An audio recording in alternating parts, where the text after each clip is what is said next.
Ito si Melchor Magdaong, mas kilala bilang Pastor Choi. Imbes na magtrabaho sa simbahan, mas pinili niyang makasama ang mga kabataang miyembro ng street gangs. Realize ko na lang na kasama ko yung mga bata.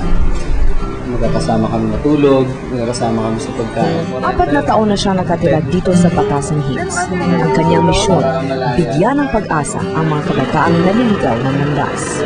Naglalagay sa amin ng hindi magandang imahe nung araw Dahil dito sa mga gangs namin dito, kami yung tinawag na Little Tondo. Swerte mo, pagka sa loob ng isang araw, 2 lang ang namamatay.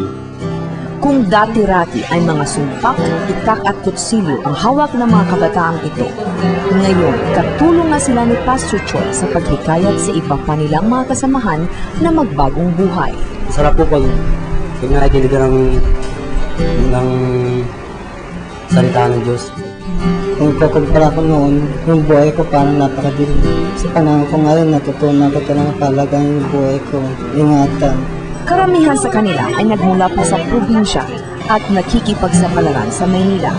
Halos lahat daw ng mga kabataang miyembro ng street gangs ay kulang sa atensyon ng kanilang mga magulang, hindi nakapag-aral at mahirap ang buhay.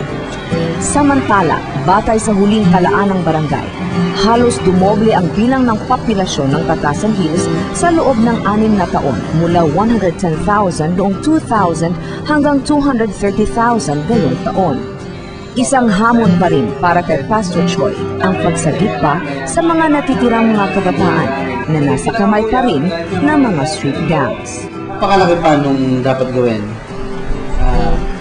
More than 50 street gangs ang meron ng Batasan Hills.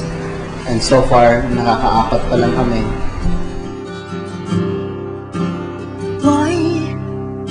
Why do you worry? We are not born